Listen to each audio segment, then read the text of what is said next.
Ladies and gentlemen, the Screen Sermon Podcast is back. It's episode 28, and this week we're talking about Alive, or is it hashtag Alive? I'm here with, well, first of all, it's the Boon, and then I'm here this week with the Sex Robotica unit.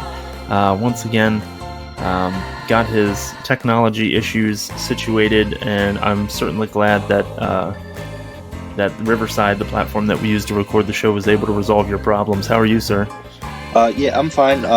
This should be what I would assume the last episode I'm under this gimmick for, because we'll be starting our next arc, so I have to figure out a new thing for that.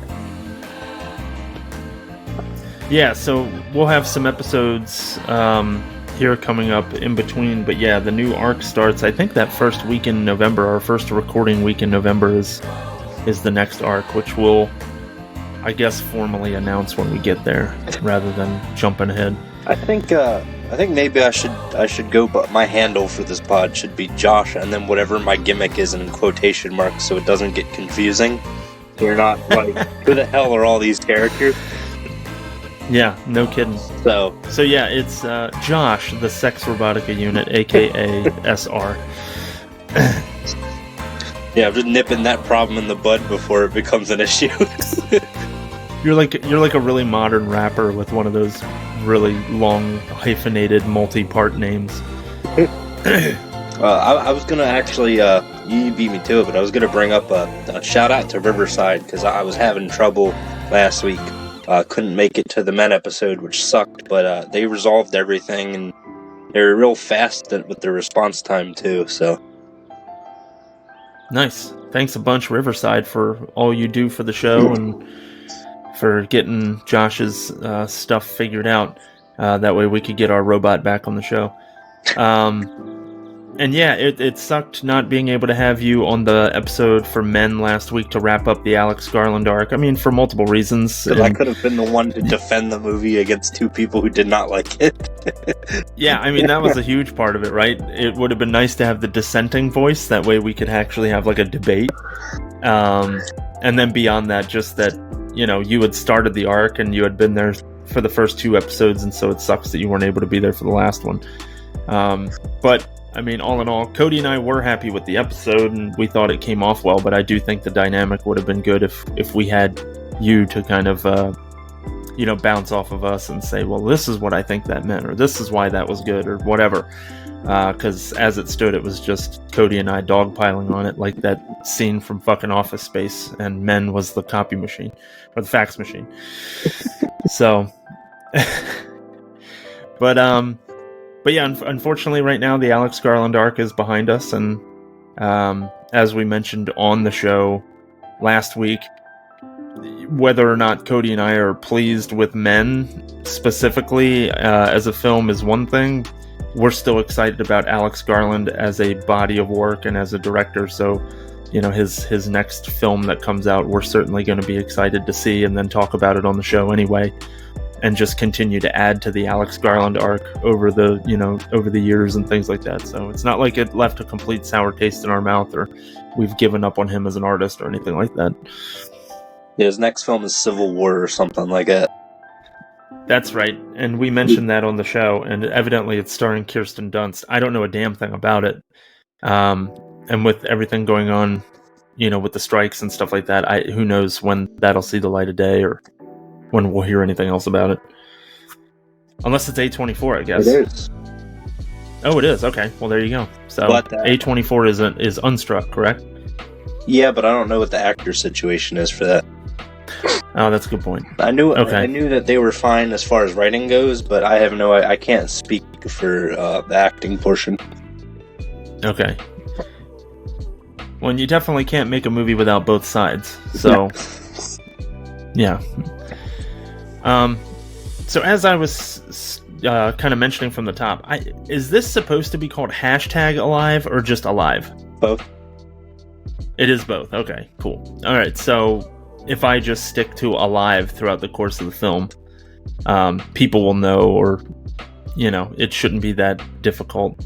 I know that there was a 1993 film called Alive that I think has something to do with people getting lost on a mountain. But this is not that. So basically what Josh and I are talking about today is the 2020 Korean film called Alive, or #Alive. And and it released right during the heart of the first kind of section of the coronavirus pandemic, which is so funny because the subject matter of this film really fits into that whole concept of, you know, having to isolate and, you know, things like that, and having to be separate from people, and having to come up with creative ways to communicate with people in order to have that feeling of camaraderie and things like that. But even though it was kind of the perfect film that came out at that time for people to relate to it, it actually wrapped filming, I think, in October of 2019. So it's all pre-coronavirus. It was just happenstance that it happened that way. Is that the case? I thought that it was written in 2019, which lines up with when everything was happening. I'll double check. As far as I knew, when I looked it up earlier, I saw it was a 2019 script. And given that that's when everything started, and I would imagine in Asia it would have started a little bit earlier than it hit us here, everything lined up. So it was either this is a COVID movie, or that was a very unhappy accident. I think that's the case, because according to, it's Wikipedia, but give me, it's what I'm going off of.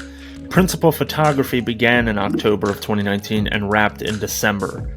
So it's literally like 2 months before, or I guess 3 months before America shut down. And I know things were happening in Asia first, but we didn't shut down until March. And they had wrapped filming in December. I don't know either. So it was definitely written pre-coronavirus, and then they began filming it presumably before anything was really going on. And then by December, I think there were some inklings of some new illness that was going around in Asia. I remember hearing some comments about it even back then, but then of course it didn't really become as real until you start hearing the word that things are going to shut down, and that was like in February. And then by March we had shut down. So, as far as I can tell, this is just a thread in the needle, happenstance thing. That's really interesting, because a lot of my notes are as related to like the pandemic and how it like pretty much is the quintessential movie of the pandemic. Mm-hmm. I mean, there have been plenty of COVID movies, but I'll be honest with you, they almost all suck. This one I thought was it's like a perfect allegory to COVID-19. Like, and that's how you could easily read it. The zombies in this film. It's a zombie movie, by the way, for you folks that are like, all right, get to the fucking movie. So it is a zombie film, and it would be easy to relate that this virus that starts infecting people and causing zombies to overrun the streets is the stand-in for coronavirus. Yeah, I mean, fucking The Asylum made a movie literally just called Corona Zombies. So I figure this is that, but done correctly. It's just zombies fucking hunting down all the Mexican beer they can get. They also did a movie, unless it was a different studio, but I think it was The Asylum, because it sounds like The Asylum. I think they also did a fucking movie called 5G Zombies. 5G Zombies? Whatever the current fucking disaster or conspiracy theory is, we gotta churn out a piece of shit movie out of it that we could write off on our taxes. So this is, fair warning, this is probably going to be an episode where we butcher some fucking names, and we don't mean to. We're American. Yeah, Josh actually does mean to. He fully intends to get these wrong and insult anyone. So this was directed by Cho Il-hyung, and he also wrote the screenplay, but it's based on another piece of work, and it looks like by an American.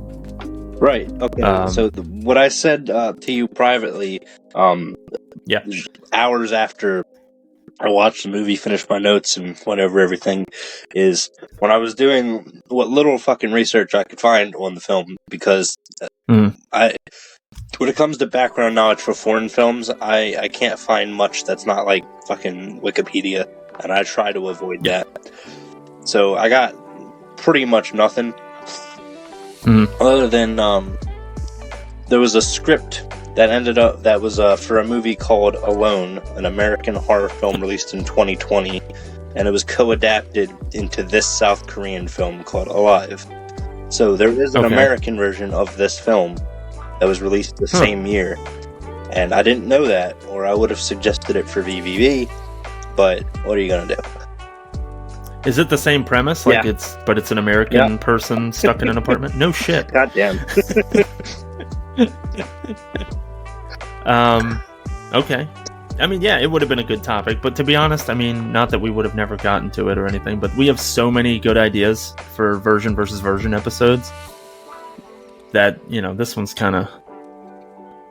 I felt like this was a good one, and well, I mean, you brought it up, and when you brought it up, I was like, I mean, we love grabbing at least one international film a month, and this just made good sense. Let's do a fun zombie movie. And I don't remember why I picked this one. I don't know. It's a fun zombie movie. I figured that was one. I think it was that we didn't do South Korea on the pod yet. Was probably it. Yeah, and which is weird. We haven't done anything really with South Korea yet. There's plenty. Oh yeah.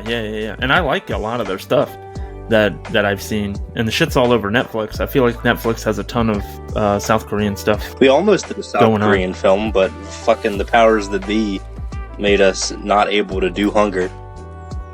I thought that was a Thai film. Oh, you're right. It was. Yeah. Goddamn. So I fucking. What was the South Korean film that I saw this year then? Oh, it was Project Wolf Hunting, and that wasn't for the pot. I mean, it can be, but it wasn't for the pot. Right. I remember you talking about that movie on Coming Soon. Yeah, it was decent. So it's made an appearance on the podcast, but not in a full review. Just getting my Asian films confused because I've seen so many of them this year. Sure. And so it's so Cho Il-hyung, I'm not familiar. I mean, obviously most people, when you think, I think most people at this point are, you know, if you're not Bong Joon-ho, I don't know that people are exactly knowing all of the Korean directors that are out there. Bong Joon-ho, of course, being the director of Parasite a few years back, which was just a huge hit, winning the Oscar for Best Picture and stuff like that. Awesome fucking movie, really good. So I'm not really familiar with the director, but the screenplay, I guess, was also adapted by him, so it's essentially written and directed, but it was an adapted screenplay, not an original. So, but it's starring Yoo Ah-in and Park Shin-hye. And those are kind of the principal two characters that you spend most time with. Jun-woo and what's her name? Yoo Bin. And so effectively the premise is, you know, kind of what we were talking about. It's a zombie film. You've got Jun-woo is a streamer, like a Twitch streamer or something like that. Seems to be somewhat of an Arrested Development kind of guy. You know, like his mom leaves him money to go buy groceries and he kind of blows it off and isn't really interested in going outside and doing anything. He just wants to sit and game. Sits down to do his shit. Next thing he knows, stuff's going nuts outside, and there's like a news report about this virus that's spreading around. People are dying in the streets and stuff, and that's kind of where we are. So, the basic premise is that Jun-woo is following directive from the government to not leave his apartment. And because of his prior being a procrastinator or whatever, he barely has any food in the apartment, so he starts to slowly run out of food and water and things like that, and he's trying to figure out how to survive when he knows that going outside is almost certain death. I guess just from off the top, I can say I liked the film. I enjoyed it. I had a good time with it. How did you like it? I thought it was very good. Not anything like spectacular, but a very very good film for, especially for the time in which it was released. Definitely, Probably my very favorite, topical. even though it's not necessarily a COVID movie. I'm gonna continue to call it throughout this episode because that's how I took my notes, as if it were. So Sure. I'm just gonna pull that out of my ass. I think it's my favorite one, along with Sick, which came out this year. I think this year, yeah, January. Because they don't like, I don't know. They show the struggle of being in the pandemic without using it in a way that feels disgusting. Right. So this is probably the only COVID movie I've seen. I recommend Sick. It's on Peacock, and it was written by Kevin Williamson. Really? Yes. Okay. I mean, if it's good enough for the guy that wrote Scream, I mean, he also wrote Urban Legend, so that's fine.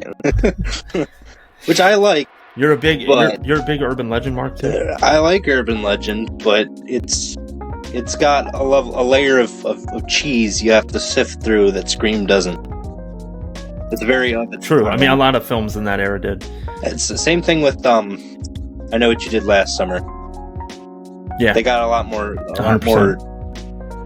I don't know. They're very post-Scream movies. Yeah, like Valentine. That's another one. That wasn't him. That was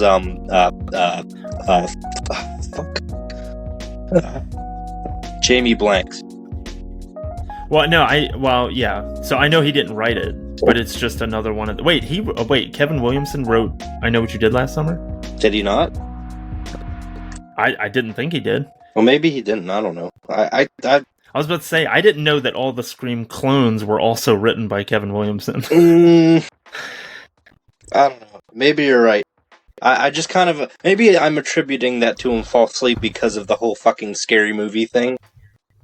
You know what I'm talking about? Because Scary Movie, yeah. The first one is I Know What You Did Last Summer plus Scream. Uh-huh.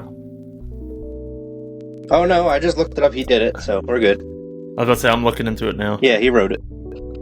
Yeah, he sure fucking did. I can't believe that. He wrote all of these Scream clones. If it ain't and broke. Then the other one was Valentine.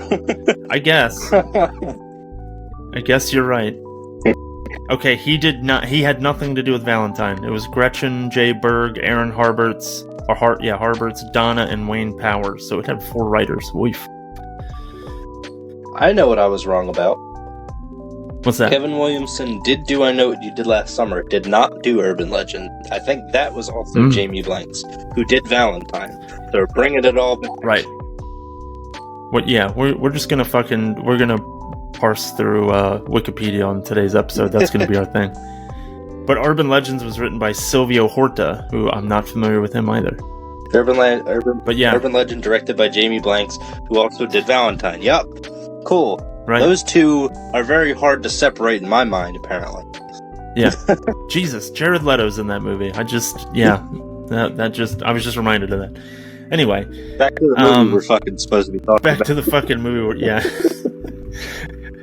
So, I think that this was, it's a like an infected zombie, not slow, shuffling, ambling zombies. They're runners and shit. Fucking 28 Days Later zombies. Yeah, like when, Danny Boyle's film comes out and, like, kind of reintroduces us to the scary-ass zombie, because I think the zombie had kind of lost some of its touch prior to that. And so we've got this virus that, which I also appreciate, is unexplained. They don't tell you where it came from or anything. I don't need to know where it came from. It doesn't matter. And, it's all the same shit you're used to from a zombie film. Any kind of blood transfer, a bite, saliva, things like that, is how it gets passed along. It takes a couple minutes, so people turn pretty fast in this one. It's not like a slow fever or something like in The Walking Dead, where it just slowly burns them out and then replaces them with this monstrous version of a human. craving human flesh. So they turn really fast. They're fast as shit. They're hyper aggressive and stuff. And they seem to be very sensitive to sound. It's all about like trying to stay quiet and stuff so you don't alert them to your presence. But yeah, I mean, it felt nice and modern. It felt there were stakes on the line. There was danger, and like you could feel that. And then adding in that additional layer of the isolation piece and him slowly starving to death. Because Jun-Woo is, at least through the first half, he's the main character. He's pretty much the only person you spend any time with. And, I think the only thing the film really did a bad job of, in my opinion, is I didn't really feel like Jun-Woo was dying. Like, I didn't feel that he was starving to death. To me, it's kind of like in a way. Yeah, his Winnie the Pooh way of telling us that he's hummy. Yeah, that didn't really do it for me. I think that there were some makeup decisions that could have been made to like make him look gaunt or something, like he was really struggling, or like make his lips look dry and shit, like he was out of water and stuff. I don't think they did that at all. He looks pretty much the same throughout the movie. Yeah, I think but when he started suffering from the effects of lack of water and food, I think it was 15 days in, so it wouldn't be too visibly noticeable, but his mannerisms, he jumped from, like, he should be a lot more sluggish and slow, and other than that, though, I do think that the practical effects in the film are really good. That's most obvious with the zombies. They looked great, and the performers that they got to be zombies were great. Very, like, the physicality and stuff that they were showing, and falling all over themselves, but still seeming like they could spring up and run at you in the blink of an eye. Like, they got some very, like, athletic, and like adaptable people who would like slam themselves into walls and then immediately pick themselves up and start chasing after the characters. I thought they did a really great job, the performers that were under all that makeup. There was also a scene where there was one zombie, and then there was a bunch of them, and they're kind of trampling each other in order to get Jun-Woo. That was a really good scene. Yeah, a lot of good background or extra acting, whatever you want to call it. Yes. And I believe a lot of the stunts were done by the main actors, at least Rubens. I know she did the grapple off the apartment. I know she did her own stunt. Oh, she did? Yeah. So that's really cool. A lot of the choreography, the stunt choreography, was very well done. In fact, all of it was really well done. I don't have a complaint there. Yeah. Well, in that whole grapple scene, when she goes from her apartment building to the ground, the street below, and she's trying to make it over to Jun-Woo's building, and she's kind of having to battle her way through a horde of zombies on her way over there. The camera stays tight on her and keeps her in focus throughout all this motion, and it's everything in the background is out of focus, which I thought was great, because you just kind of like, you're along for the ride. And yeah, it never really cuts away. So it's like, this is this gal, sorry, what's her name? Park Shin-hye, clearly in the thick of it and doing this stuff. So it was pretty cool to see that. Jun-Woo says during that sequence, who is this woman? Because of the way she's able to take down all these zombies. And it's never really explained what the hell, which is fine. But it does leave me, as an observer, wondering, what the hell was she doing up to this point? No shit. Because she's good with traps and everything. Yeah, like she's got that thing with the chair with the shaved down, like she turned the legs of the chair into stakes. She was prepared and for this shit. Yeah, like she must have been like a doomsday prepper or something. She was fucking Macaulay Culkin in training. Yeah, no kidding. God damn it! What was his character in Home Alone? Kevin McAllister. Kevin McAllister. Yeah. In training. Like Kevin McAllister meets Nancy from Nightmare on Elm Street. Yeah, that works. Like filing out the little holes in the light bulbs and then filling them with gunpowder and shit. Yeah, That whole 80s montage of her getting prepped to fuck Freddy up is awesome.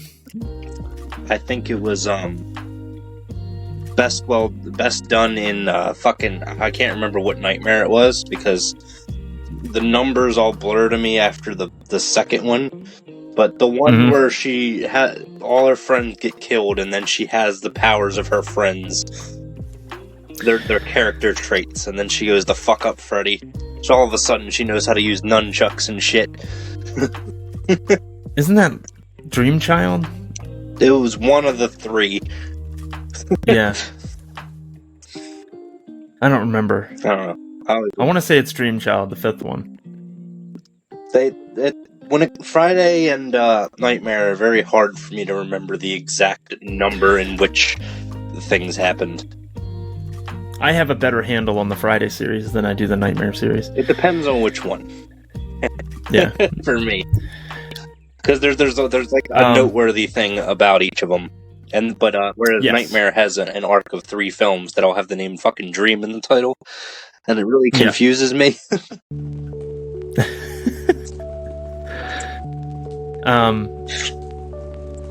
So what was I gonna say?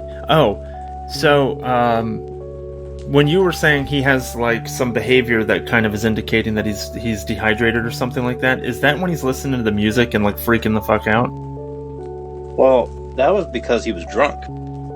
I was about to say, because if so, I completely misread that as he was drinking all the scotch in his dad's liquor cabinet. Because alcohol is a diuretic, and it just makes you more thirsty. So if you're on the cusp of dehydration and all you have to drink is alcohol, it's going to do more harm than good. I was talking about, and I meant the lack of showing those signs. Just him like rubbing his tummy, and all of a sudden, and then her going, "You hungry?" He's like, "Yeah." It's like that happened very suddenly. It felt like he was fine, and then all of a sudden his stomach hurt because he was starving, and then he was fine again. Yeah, and he's like a giant fucking baby. Like Well, I think the just the way he behaves. Boy, they show his relationship with his mom when he like fucking hallucinates midway into the film. Yeah, and he like hugs her and stuff when he thinks he's seeing her in the hallway and shit. Yeah. You know what they never fucking addressed, which I'm baffled that it never came back into play. Or if it did, please correct me and tell me where I missed this.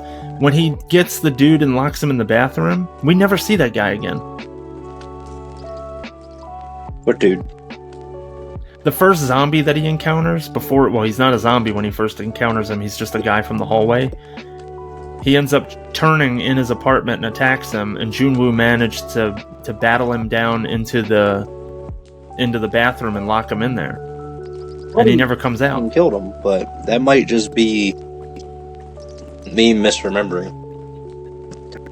Yeah, I thought he knocked it, like, because he had the kitchen knife, and he knocked the dude into the bathroom, and he was trying to get his hands back out, and then Junwoo was banging on his hands with the hilt of the knife, and then he managed to close the door and lock it, and we never see him again, and we never see Junwoo go in the bathroom again.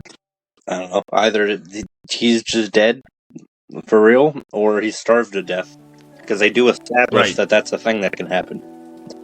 Yeah, right. As we find out later in the film. For, when, the fucking... Do they ever name... I believe he was just credited as the Masked Man, unless you have a name for him. Oh, yeah. I didn't see... Yeah, I didn't see... Yeah, as a Masked Man. Yeah, they never name him. Jean Bae-soo plays the character. Or Jeon Bae-soo. I thought that was very Dead Rising-esque little turn there. Yeah. Where you find out it was the other survivor's actually a psychopath. Yeah, and to me, I didn't like that part specifically. I thought that the dynamic of Junwoo and Yubin and them trying to kind of establish this partnership, or like we both are trying to survive, and how can I help you and you help me and all this other stuff. I thought that was a good enough dynamic. And then I do feel like and I understand that it makes sense that when society falls apart, like the worst people are going to show their true colors and stuff. But like every zombie property, I feel like digs into this, where it's just like, we're running away from the zombies, and then we hold ourselves up in this place with these other survivors. Oh, turns out like they're rapists or cannibals or neo-Nazis or some shit. It's always something like that. And in this case, they end up on the 8th floor, which was supposed to be clear. The masked man, they had no clue that there were any other survivors in the 2 apartment buildings. Turns out there is a guy. He helps them get safely into his apartment, and of course it turns out he has a reasoning in that he's obviously deeply disturbed by everything that's going on, and his wife got bitten at some point, and he has her tied up in one of the bedrooms of the apartment, and presumably he's just been feeding her or trying to. There's blood all over the nursery that she's held up in. And before Junwoo and Yubin realize that they've been drugged, they look at a picture on the wall, and it's a family that's not him. That's right. I forgot. So I would assume that either he broke in and had her eat them, or she did it on her own accord, and then he trapped her there. Right. That makes sense. And so he's basically been keeping her like a pet almost. We've also seen this in some previous zombie properties where they're like, look, they're gonna, they're gonna figure out a way to make her better. But in that one, of course, it's played for laughs, and at the end, Sean and Ed get to still hang out and play PlayStation together out in the garden. But I've seen it in other properties too, where it's just like, no, we're gonna keep her chained up in the barn, and then when they figure out a cure for this thing, we're gonna fix her, and then of course the hero has to go in there and shoot her in the head or something like that, and the guy whose daughter or wife it is tries to stop him, and blah blah blah blah blah. Like it's very much in that vein. Michonne on Walking Dead does that, but I'm not familiar with anything behind it because I've only seen the first 2 seasons of that show. So right, I don't even think I've seen her in it yet. And so I mean that's this this zombie trope that they're rolling out there. This guy doesn't want to kill his wife, trying to figure out a way to keep her from starving to death until they figure out what to do or whatever his end game is. I could have, but I don't know. Yeah, I could have done without it. But I can see, like, the film would have been just fine if they didn't include it. But I can see that he's not necessarily just straight up evil. He's got his own justification behind it. Is like, if they make a cure, I want to keep her around. Right. He doesn't want to lose his wife, and that makes sense. Why you'd want to? Yeah. Like, if my wife was a zombie and everything, I have a hard time, putting that aside. Sure. So I understand. I don't think it was particularly necessary, because this would have worked just fine as a 2-person film. A 2-human person film, rather. Sure. Yeah, and I think that they did a good job kind of making him somewhat sympathetic. Like, when the shit hits the fan, long story short, he ends up drugging their food or something, which I also have some questions about that. Because they saw him you've been fucking water. Yeah, he drinks the water, and then it's like, did you put the poison in the Spam that you gave to can? Because it was in a can, and then Yubin never fully loses consciousness, really. And she's groggy and shit, but she's in there razzling with this zombie woman. And then, like, if the husband's whole thing was I'm trying to feed my wife, why is he holding her back with the leather strap? Yeah. I don't get that either. And then he has a leather strap that's looped through the door so that he could effectively kind of corral her a little bit. The only thing I could come up with is he wants her to be able to access the food but not get to the door so she can try to bust through it. That's the only thing I could think of. Yeah, that adds up, And but I still had questions watching the film about how the drugging scenario worked, because yeah, they didn't trust him. They watched him pour the water, and then he drank it, and then right, they were like, "Okay, it's fine," but then it wasn't. So I right. don't know. And then she doesn't lose consciousness. And then, of course, fucking Jun-Woo does because he's a big baby. And then the shit goes down with Yu Bin and the man's wife, and the zombies attacking her and stuff in the room. And then Jun-Woo wakes up like 4 minutes later and is fit as a fiddle and gets back into the fray, and that's how it all happens, where the zombie ends up getting out and of course biting the husband. And they have that kind of cathartic moment where it's like he's embracing her as she's tearing into him and shit like that, and kind of saying like it's gonna be okay or whatever. And then he nods to Jun-Woo and he shoots him. Like, that was the shittiest drugging ever. Like, what the fuck? What did you give them? It didn't seem to work. It was a nice character moment, but logically, there's a lot there that didn't make sense. There was a lot that was missing from that one that I was like, I'm not really buying into that.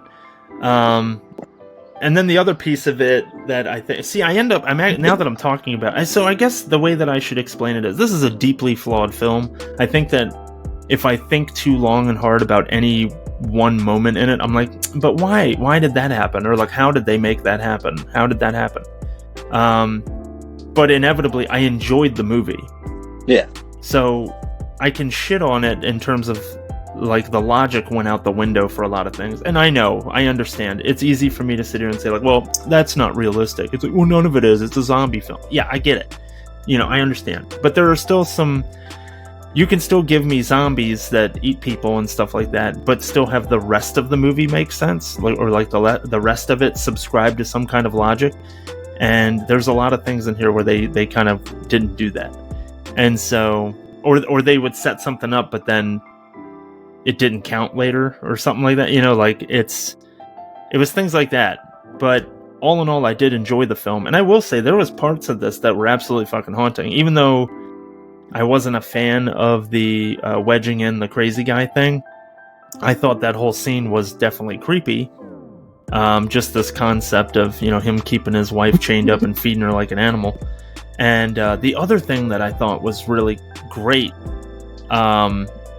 even though you could argue, like, why was this here? Well, I guess I know why.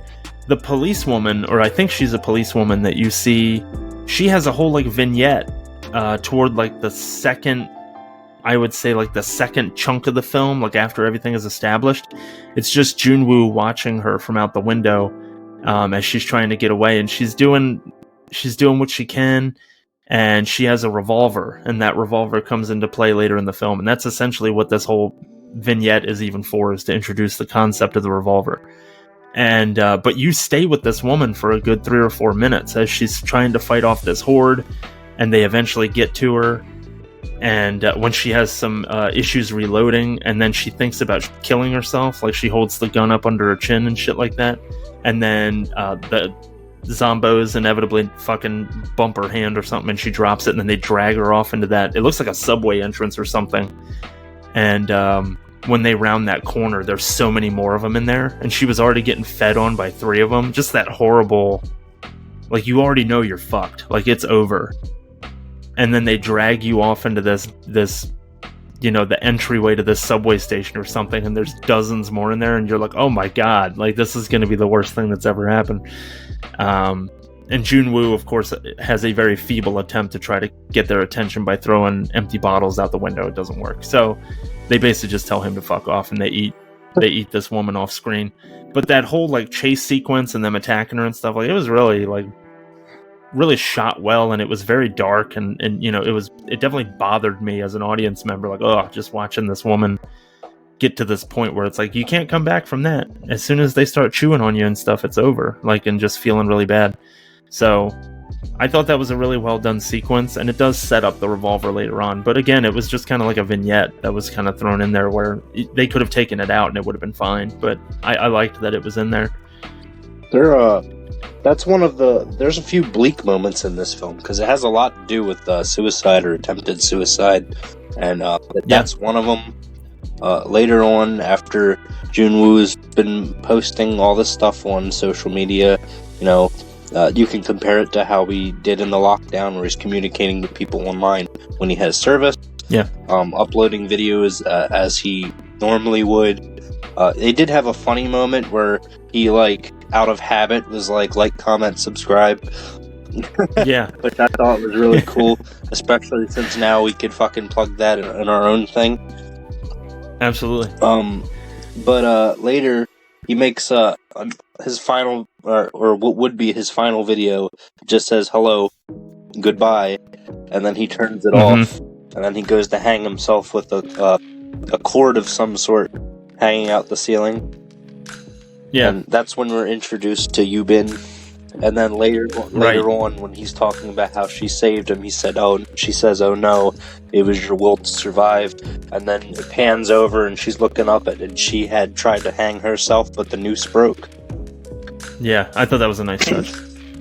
Yeah, it's a bleak yet hopeful little series of events there, because the 3 people attempt to do it, and none of them end up doing it, which is great. Oh yeah, that's a good point. Well, it worked out in 2 of their favors, but they still decide to go on despite everything. That policewoman, it didn't really do her no favors though. That's true. I mean, she ended up getting fucked anyway. But yeah, and we don't know. Actually, I guess with Yubin, it's the same thing. We don't know if the policewoman was going to go through with it or not, because the gun gets knocked out of her hand. But Yubin might have more than happily, finished what she was doing had the cord not broken. Yeah, that's an excellent point. I didn't even think to relate the policewoman's attempted suicide to the 2 hangings, just because it was a different thing.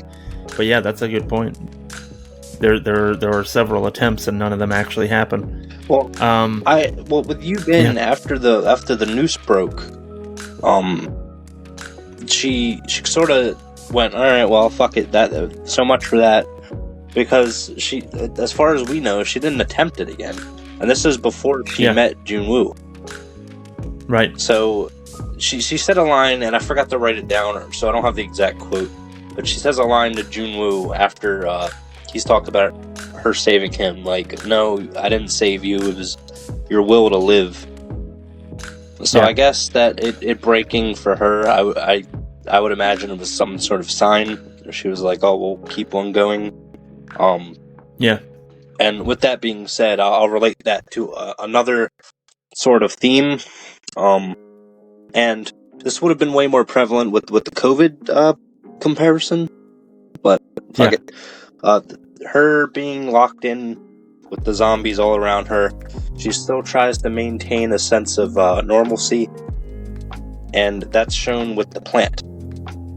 Yeah. So she's got all her water ration and everything, and she forgoes a day of it or a portion of it to water the plant, because I took that moment as meaning like, oh well, here's a little bit of normalcy in this crazy world. Because even later, when it's about to rain and they're collecting rainwater and everything, they still make sure to take the plant and put it outside so it'll get rain and everything. It was a nice little moment for me. And it's echoed in her, she's very generous with her own, stock of stuff when she sends a lunchbox, basically, of food over to Junwoo. Like, you would think in that kind of survival scenario, you'd be hanging on to all the rations and stuff you can get, but, she very much takes care of him like she does with the plant. It's like, nobody else is going to do it. Nobody else is here to water this plant. Nobody else is here to feed this kid. I better help him out, that kind of thing. So I thought those were just nice character building moments for her, so you kind of get a sense of who she is. And we know that she's a survivalist, we know that she's athletic, and we know that she cares. She's got a very caring kind of spirit about her.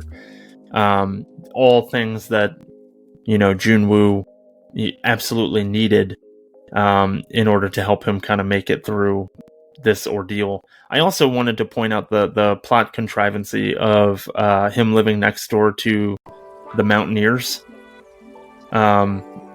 and just how lucky he is that when he finally decided to gather up the courage to go out and farm, as he calls it, using video game language that he needs to go farm materials so that he can survive. The first apartment he manages to get into, the one next door to him, happens to have, all this climbing gear, the carabiners, the ropes, the walkie-talkies, the extra food. Like, he just happened to find the mother lode of everything you would want and need. All films do it, where it's just like, oh, because it's convenient to the plot, you happen to find the fucking mountaineer's apartment where he's got all this stuff that you would need. Him and his girlfriend or wife or whatever have all the stuff you would ever need to survive something short term. So the plot demanded it, and so it was there. And he does get attacked, which is cool, and was legitimately the only jump scare that got me, because they give you the red herring, the dead body that's in the bed that never actually moves. But when he's in there rooting through the place and finding stuff, eventually the husband or the boyfriend or whatever, the guy that lived in that apartment, ends up sneaking up and attacking him from behind. And I thought that was some clever use, actually, of the body, the body of the woman that was in the bed, because really it's because the woman is between him and the guy is the only reason he doesn't get bit.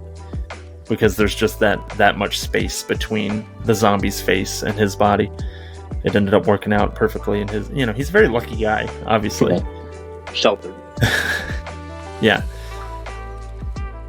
And speaking of that, so that was kind of the one topic that I wanted to pull. So you were talking about the VVV thing, and how that was kind of something that you wanted to bring up for sure. Well, the one thing that I wanted to make sure to bring up is this is not nearly as heady material as the Alex Garland trilogy or as City of God. There's a lot of stuff in there to unpack, questionably, that we on this show did a shitty job of doing. Like, we did what we could and try to break it down as best we can and squeeze it into an hour and 15 minute, hour and 20 minute podcast.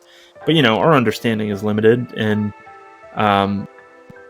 this one seems to have some pretty centralized and easy to understand, like, allegory or metaphor that it's referring to.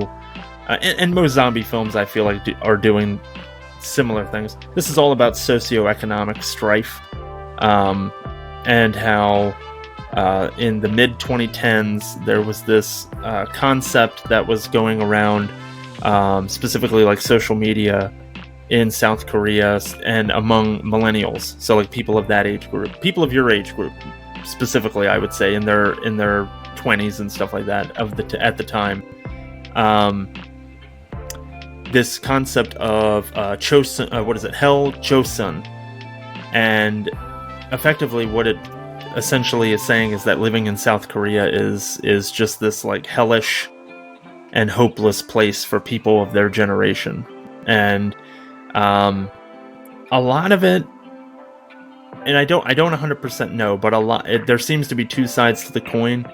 That a lot of it is the opportunities and things like that just aren't there for their generation, and so they feel kind of tamped down, kind of condemned to live this life of like hard work, long working hours and things like that, but with very little to show from it.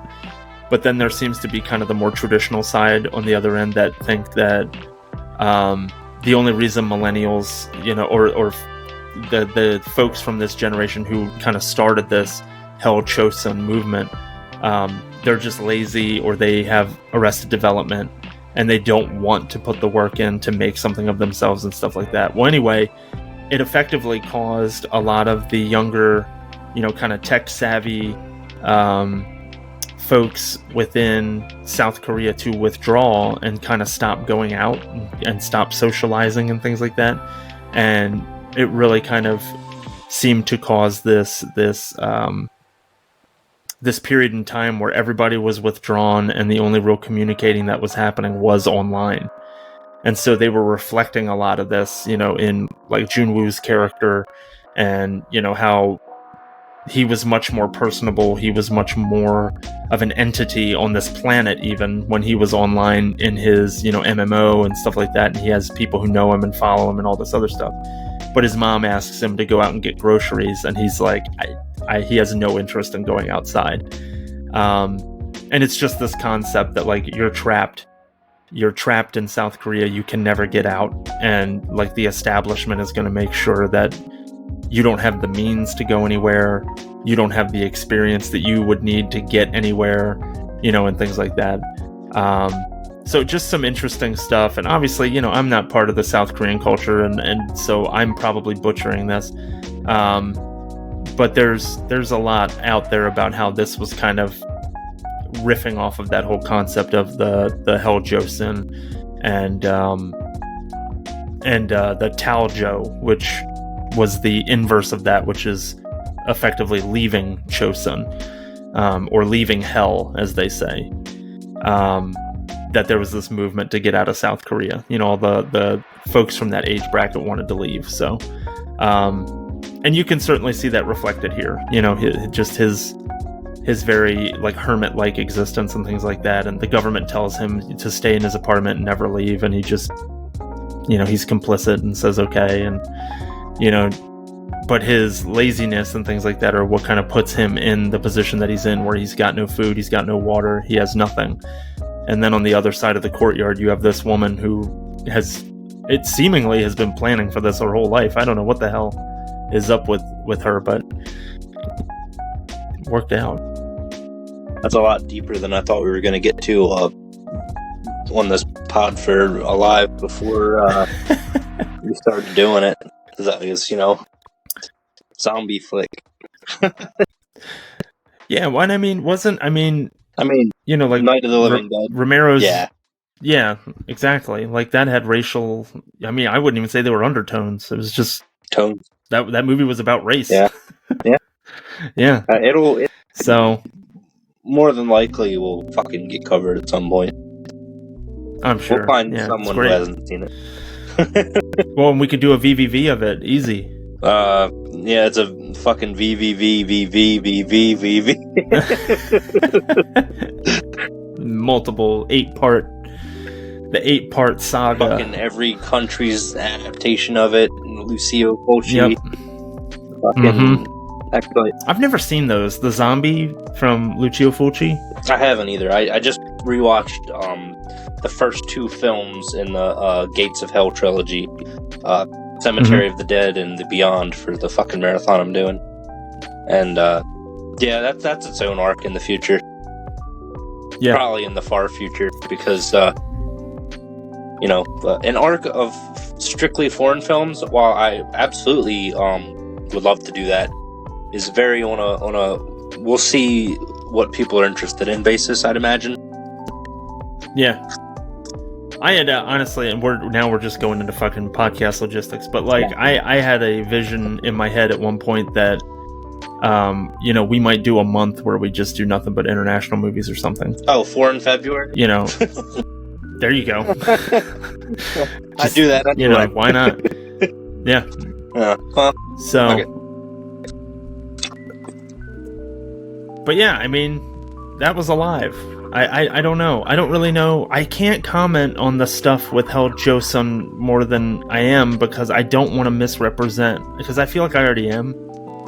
I'm more just trying to kind of introduce the concept and how, you know, it's been written about that that period of time definitely informed this story. Like, it has something to do with it.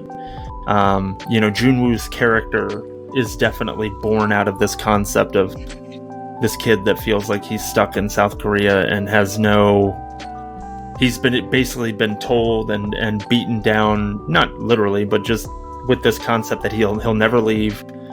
He can't do anything about it, so he might as well just stay in his apartment and have his life online and all this other stuff, and he's just kind of accepted it. Like, it's written about that's what, you know, is part of the concept here, is that it's riffing on this idea of Hell Joseon. So I wanted to at least bring it up and mention it, you know, that they're similar to like American zombie films and stuff like that. There's always something going on, and it's usually some kind of socio-political thing, or socioeconomic thing, or it's a race thing that we're kind of trying to have a commentary on, but at the same time make it a fun zombie movie that, you know, people will come see. Because if you make a documentary about the big issues, you know, people may not flock to the theater to see something like that, you know.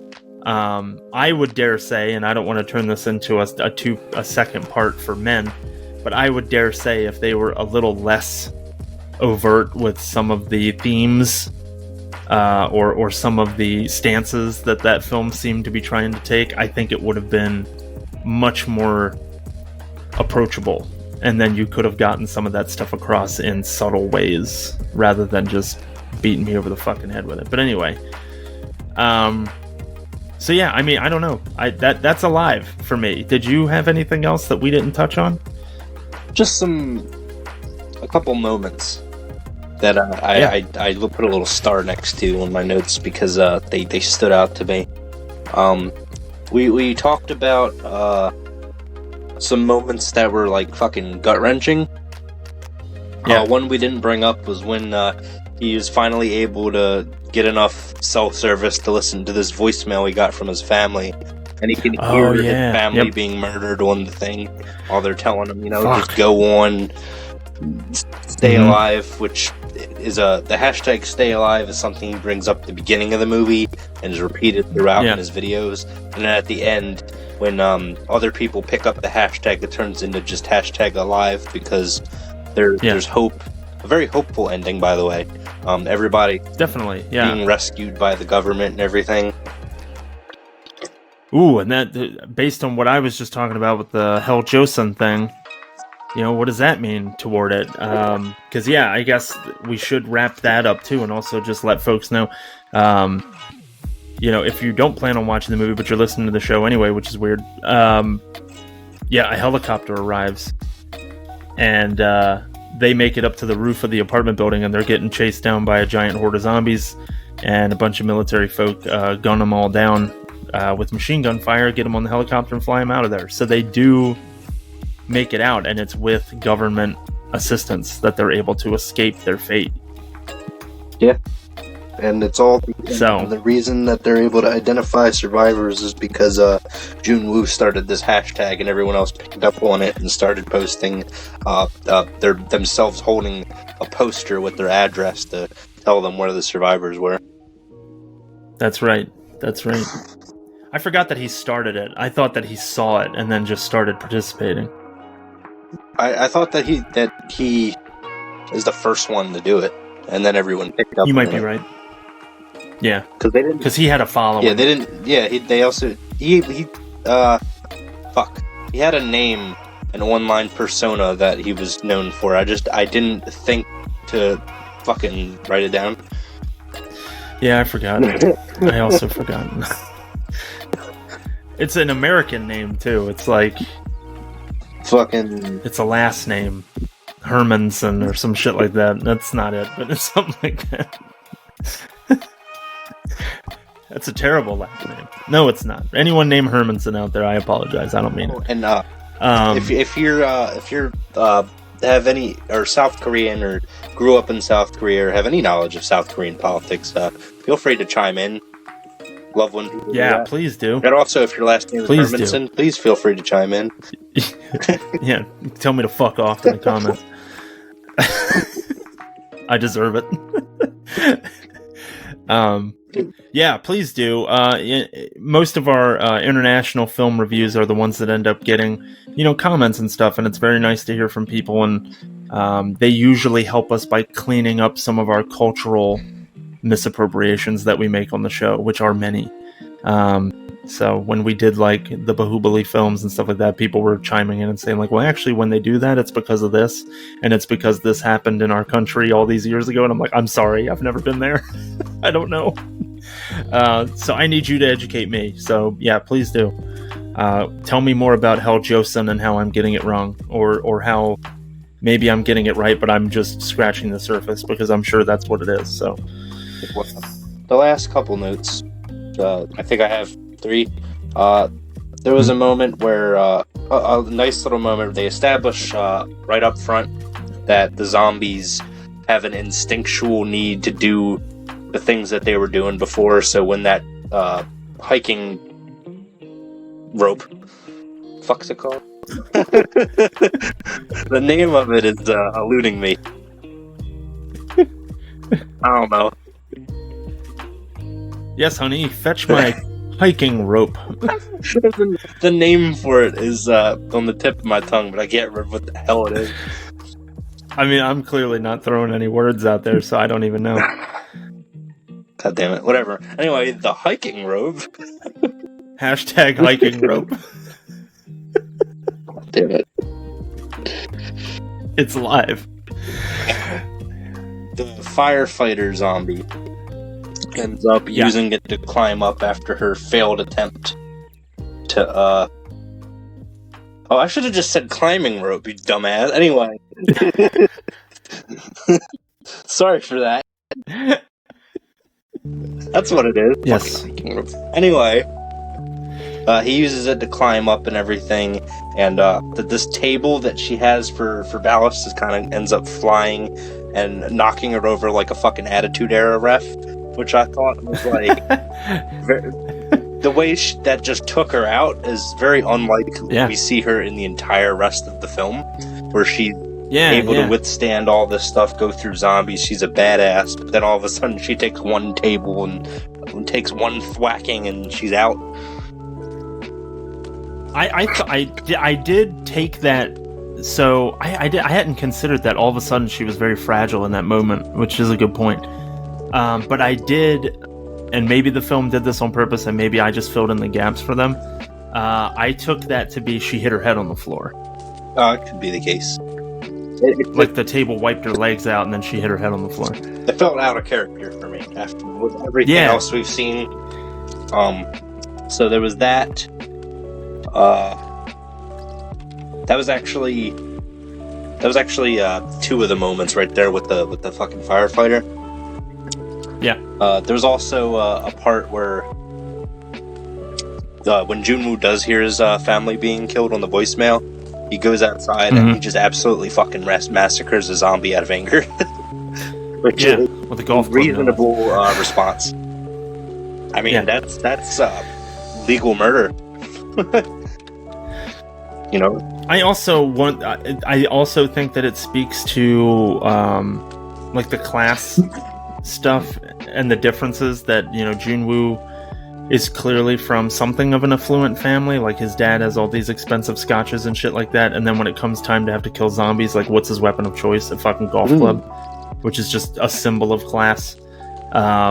You know, it's nothing practical like the like climber's axe thing that Yubin uses. It's this, you know, this thing that you don't actually need, but of course he has it because his dad's a scotch drinker and stuff like that. So I didn't make that connection that he's probably well off. I mean, he has this big online following, a gaming PC. He's got a fucking drone. Which I love that the drone comes into play.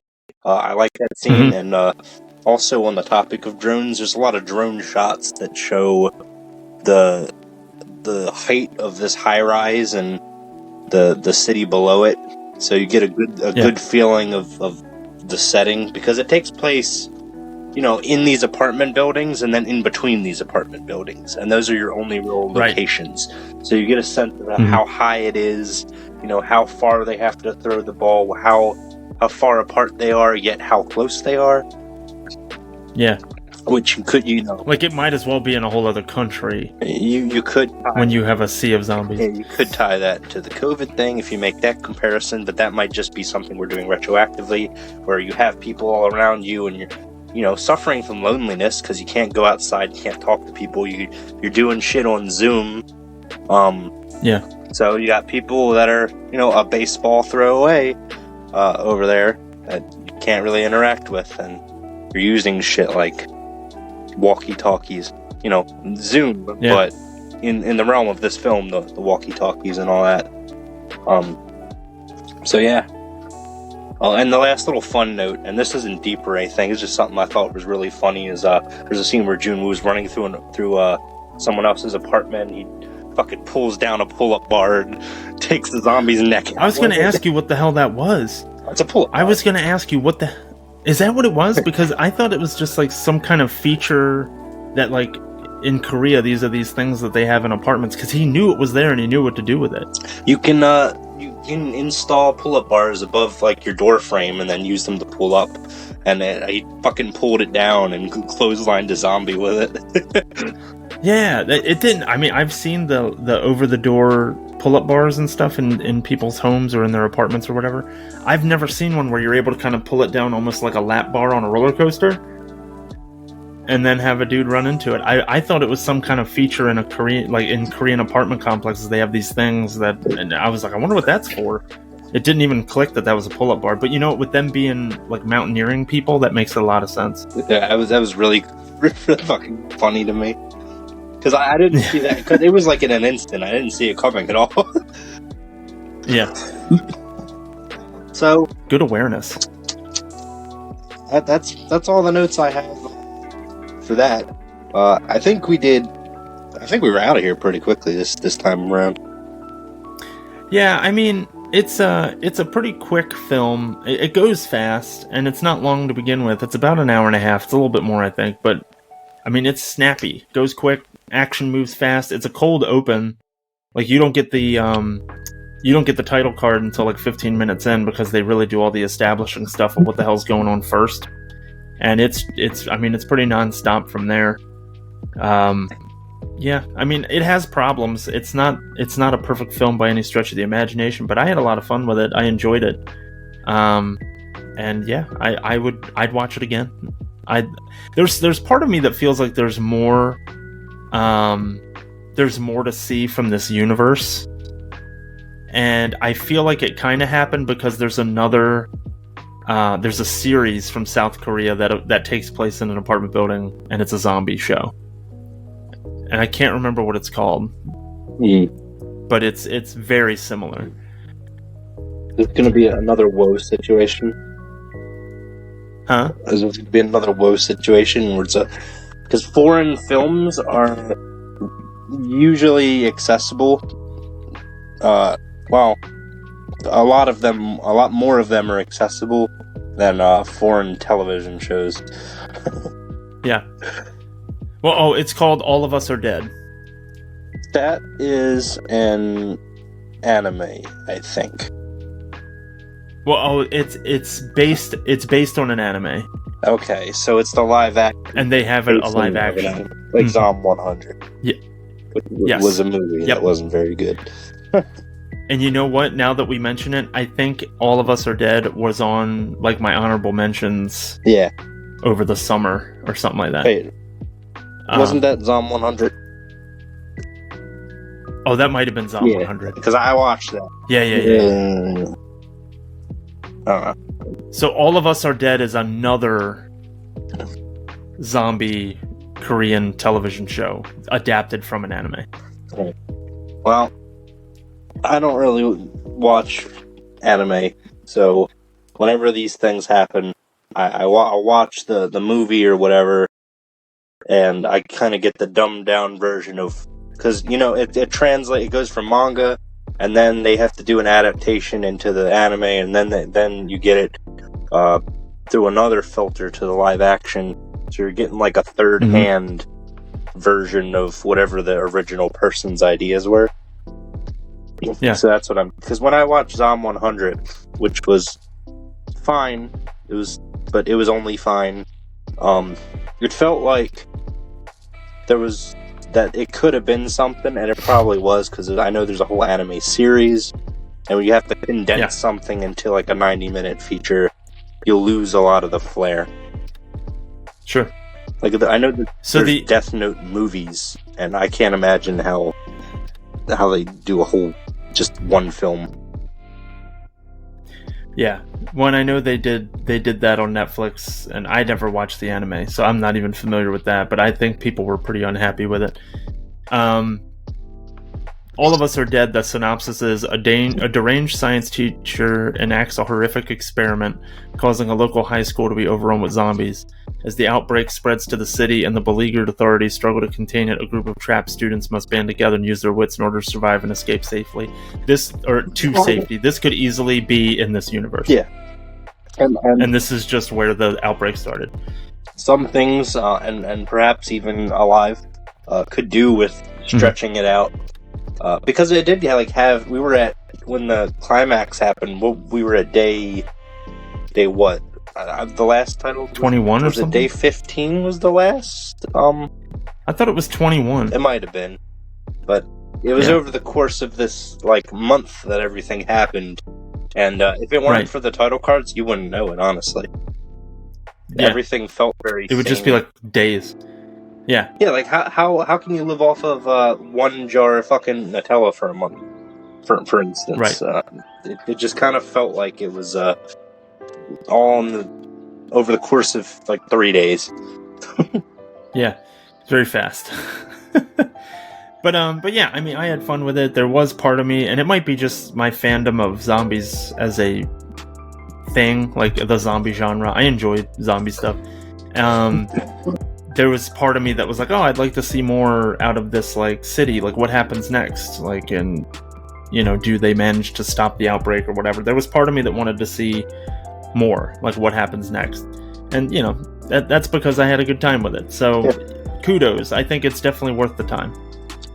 I like to give star ratings for my films, which are completely subjective, so don't give me shit for it, because but I gave this one a nice solid 7. There you go. Perfect. So do we want to wrap this up and plug the next episode? Yeah, so as always, we appreciate you all listening, and engage with us. Drop us comments. You could also send us a message on X at Screen Sermon. You could send us an email to screensermonpod@gmail.com. Give us your suggestions, give us your recommendations, give us any kind of feedback you would like. We would love to shout people out on the show, read your questions or something like that. I think that would all be really cool to do. So reach out to us. And so what we can say is, I don't want to do the arc yet. I don't want to tell people about the arc just yet.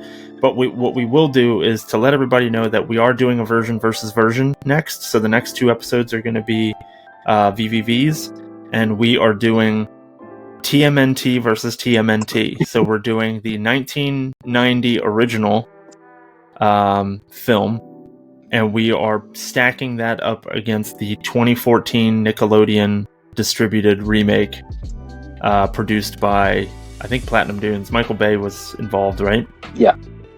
Produced. They were the Michael Bay Ninja Turtle movies with Megan Fox. So I feel like these are already right there. It's kind of a layup of it's obviously which one the Screen Sermon boys are going to like more. You're probably right, but I'm really wanting to dig into that 2014 one and really take a look and think about it and find some stuff in there that I like, because I do love the franchise as a whole. And I thought the second one was good, Out of the Shadows. Maybe not good, but a lot better. So we're going to look at those 2 films and talk about their differences and which ones we prefer and why, and some missed opportunities and things like that, and have a nice long form discussion that'll cover 2 weeks worth of episodes before we kind of settle into coming soon for November, and then that of course will lead into the next arc, which we will announce at that time. How out of place does Teenage Mutant Ninja Turtles look against the past few things we've done with the 3 Alex Garden films, City of God, and The Ring? Yeah. And Men. Oh, that's part of the Alex Garden. I feel like luckily this was here and we did a live this week, because I feel like it's a nice gap filler. It's got between the really heady stuff. Yeah, I mean, it's dark as shit for sure, but it's still this is more of a fun sprint of a film rather than something you need to sit down and really think about for a while about what it all means and shit like that. Yeah. So we'll get into some fun ass kicking turtles and shit next time and get to talk about that. So that'll be exciting. If you haven't seen #Alive by this point, why the fuck did you listen to this episode? But yeah, I mean, I appreciate it, I guess, but you should at least watch the show. If you haven't seen it, you want to see it. It's one of those many films that Netflix picked up the distribution rights for to bring overseas. So it's on Netflix. Yep. So give it a watch if you're interested. Even though we spoiled the whole fucking thing for you over the past hour and a half. Yeah, but you know what? At the end of the day, us talking about it and you seeing it is still two different things. So there's nothing in here that's going to shock you where like we spoiled it and it's like, oh man, that really ruined the twist. There is no real twist. There is nothing in here that you wouldn't expect to see in a zombie film. So, you know, it's just about seeing it play out for yourself so that you can see how fucked up it is when X, Y, or Z happens or whatever. Yeah, go check it out. Yep. Get over your fear of foreign language film and subtitles if you have one. You know, it's fine. You can read and watch a movie at the same time. It can be done. Yeah, especially if you're watching fucking animes anyway. There you go. if you're one of those people that's like, you know, put down subs your greater Cheetos, than dubs and stuff. Put down your Mountain Dew. I was going a completely other way, but okay. All right. We're gonna dive right into it. You fucking weebs. Yeah, I thought we were just gonna like, you know, if you're part of the subtitle culture instead of the dubs, like I know there's a lot of people out there that shit all over dubs. I'm just busting balls. I might be one of them. I don't care. Yeah. But yeah, I mean, watching movies with subtitles on, you know, let's face it, a lot of us do it anyway, even when we're watching stuff in English. So what difference does it make if they're speaking Korean or, you know, Portuguese or Indian? Put down your fucking I know Indian isn't bonbon. Officially their language, sorry. I never hear bonbons brought up in any fucking context other than fucking insulting people for eating.